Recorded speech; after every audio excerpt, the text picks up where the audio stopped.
Government వచ్చిన తర్వాత, Congress government వచ్చిన తర్వాత బీఆర్ఎస్ పార్టీ ఏదైతే చేసిందో అదే రోడ్డు పైన రోడ్లు వేయడం జరిగింది. 2 ఏరియాలలో కరెంటు స్తంభాలున్న ఏరియాలలో కానీ పబ్లిక్ టాయిలెట్స్ ఉన్న దాంట్లో రోడ్డు పైన వేస్తే దాని గురించి మా కాలనీలో దీన్ని ఆపండి అని చెప్పని అడ్డుపడ్డా కానీ వాళ్ళ అధికారులు పట్టించుకోలే. స్టేట్మెంట్ ఇచ్చినాం, అయినా కానీ వినకుండా చేసేసరికి దాని గురించి మళ్ళీ ఏడీ గారితో మాట్లాడేసి మళ్ళీ అన్ని తీపిచ్చేసి డబల్ చేసే పని సక్రమంగా చేయకుండా డబల్ చేసేసరికి దాన్ని మొత్తం ఆపేసి మళ్ళీ మొత్తం డిస్మెంటల్ చేయించేసి రోడ్డు వేయించడం జరిగిందన్న. ఇక్కడైతే కాంగ్రెస్ గవర్నమెంట్ నుండి అయితే ఎలాంటి అభివృద్ధి లేదు. ఇందిరా మిల్లు కూడా కొంతమందికి వచ్చింది. పథకాలైనా వస్తుందా కాంగ్రెస్ ప్రభుత్వం నుంచి? పథకాలంటే కొన్ని ఇచ్చారు, ఇండ్లు 13 ఇచ్చారు. అందులో కార్యకర్తలకు, ఇండ్లు ఉన్న వాళ్ళకు కొన్ని ఇచ్చారు. పేద ప్రజలు ఇంకా చాలా మంది ఉన్నారు.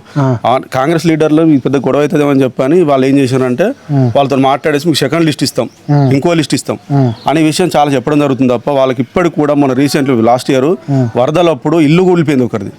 వాళ్ళు ఒరిజినల్ గా వాళ్ళకి ఇవ్వాల్సింది వాళ్ళకి ఇవ్వకుండా వాళ్ళ కార్యకర్తలకు, అక్కడ ఉన్న లీడర్లకు ఇక మనం చెప్పొద్దు, చాలా ఉన్నాయి ఇట్లాంటి అవకతవకలు జరిగింది. ఇందిరా మిల్లులో మాత్రం పేద ప్రజలకు లాభం అయితే జరగలేదు. పేద ప్రజలు ఇంకా చాలా నష్టపోయి ఉన్నారు. వాళ్ళకి ఇవ్వాల్సింది వాళ్ళు గొడవ పెడతారేమని చెప్పని మాటలు చెప్పి ఆపేస్తున్నారు తప్ప